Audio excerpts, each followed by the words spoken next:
I feel like I'm losing my mind.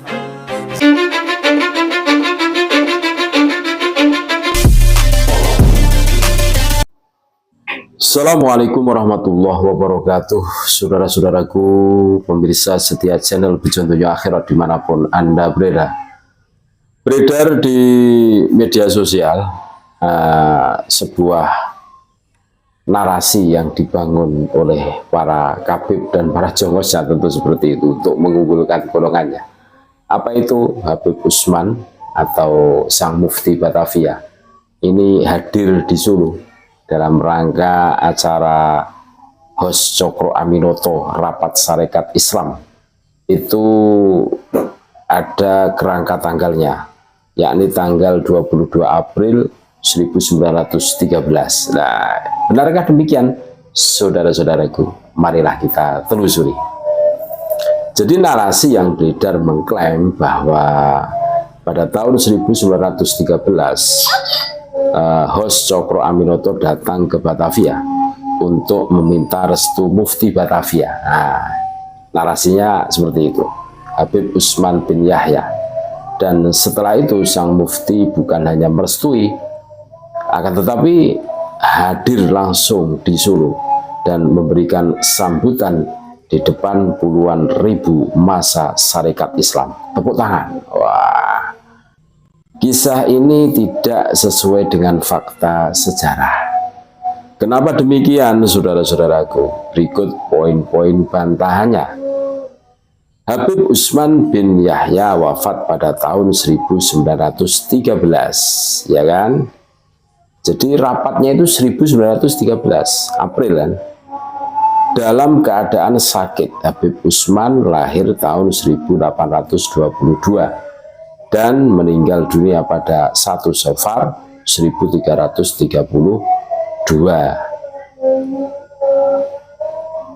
Hijriah atau 1913 Masehi. Nah, ini sumbernya adalah Hope de Jong Arab Communities in Indonesia 1940 2012. Dalam beberapa bulan ya sebelum wafat ya, dia tercatat sakit keras. Jadi sang Mufti Batavia ini sakit keras. Jadi mana mungkin keluyuran ke Solo, kan logikanya seperti itu kan. Dan nyaris tidak pernah keluar dari kediamannya di Pekojan. Tuh. Artinya dengarkan ini, mustahil secara fisik dia bepergian jauh dari Batavia ke Solo untuk hadir dalam rapat akbar Sarekat Islam. Mustahil. Jadi suatu hal yang mustahil dan hil yang mustahil, gitu loh. Jabatannya sebagai mufti berada di bawah struktur pemerintah kolonial. Habib Usman bin Yahya secara resmi diangkat sebagai mufti pemerintah Hindia Belanda sejak 1871 dan bertugas memberikan fatwa untuk kepentingan otoritas kolonial atau kolonial Freslag 1872 dan 1893. Sementara itu pada tahun 1913 Sarekat Islam dianggap gerakan yang mencurigakan dan anti pemerintah. Reclave, A Histories of Modern Indonesia, Sinci, C 1200 2001. Jadi sangat tidak logis bila seorang pejabat agama pemerintah kolonial secara terbuka hadir dan memberi dukungan pada organisasi yang diawasi ketat oleh pemerintahannya sendiri, gitu loh. Jadi tidak semudah itu bikin narasi, harus dicocokkan dengan fakta sejarahnya, gitu loh. Jadi Sarekat Islam memang mengalami kesulitan izin, tetapi tidak pernah mengundang Mufti Batavia untuk mengatasinya dalam catatan Hos Cokro Aminoto sendiri atau Himpunan Pidato Cokro Aminoto 1931. Dijelaskan bahwa rapat akbar Sarekat Islam Solo 1913 akhirnya mendapat izin karena desakan masyarakat dan tekanan dari pengurus cabang. Tidak ada keterangan bahwa Cokro Aminoto ya pergi ke Batavia untuk meminta restu mufti atau bahwa Habib Usman ikut turun tangan. Tidak ada keterangan seperti itu. Jadi narasi tersebut kontradiktif, 30 orang versus 30.000 orang. Jadi kisah yang beredar menyebut lebih kurang 30 orang menghadiri acara tersebut, 30.000 masyarakat yang hadir. Ini jelas kontradiktif dan menunjukkan narasi tersebut disusun secara dramatis, bukan berdasarkan dokumen faktual rapat Sarekat Islam. Lihat arsip The Lokomotif 29 Maret 1913.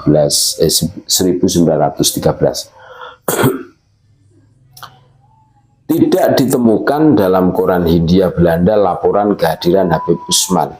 Media kolonial seperti Batavia Ash, News, Blad, Head News, Van den Bak, dan The Express justru secara lengkap melaporkan rapat besar Sarekat Islam Solo 1913, termasuk daftar tokoh yang hadir. Nama Habib Usman bin Yahya tidak tercatat sama sekali di daftar pembicara maupun tamu undangan. Kesimpulannya, Habib Usman bin Yahya sudah sangat tua dan dalam keadaan sakit berat pada tahun 1913, tahun wafatnya. Jadi mustahil datang ke Solo gitu loh, mustahil, karena dalam keadaan sakit keras, ya ibaratnya mau melangkah saja kesulitan itu loh. Kok dinarasikan datang ke Solo, ini kan lucu. Ia merupakan mufti resmi Hindia Belanda, sehingga posisinya tidak mungkin menghadiri rapat Sarekat Islam yang saat itu sedang diawasi kolonial. Ya, tidak mungkin lah, karena dia mufti resminya Belanda dan Sarekat Islam pada tahun itu betul-betul diawasi oleh Belanda. Bagaimana mungkin hadir? Logikanya kan tidak nyambung gitu loh. Catatan sejarah Sarekat Islam tidak mencatat adanya kedatangan atau sambutan mufti Batavia. Tidak ada. Terus narasi tersebut mengandung kontradiksi internal dan tidak didukung sumber primer. Dengan demikian, kisah tersebut dapat dikategorikan sebagai manipulasi sejarah yang bertujuan membangun citra palsu bahwa tokoh klan Pak Alwi ikut berperan dalam kebangkitan nasional. Jadi bisa ditebak arahnya itu kemana, saudara-saudaraku. Jadi itulah bantahan untuk narasi yang dibangun para kabib dan para jongosa tentang peran Habib Usman bin Yahya sang mufti Batavia. Mudah-mudahan bermanfaat. Terima kasih. Assalamualaikum warahmatullahi wabarakatuh.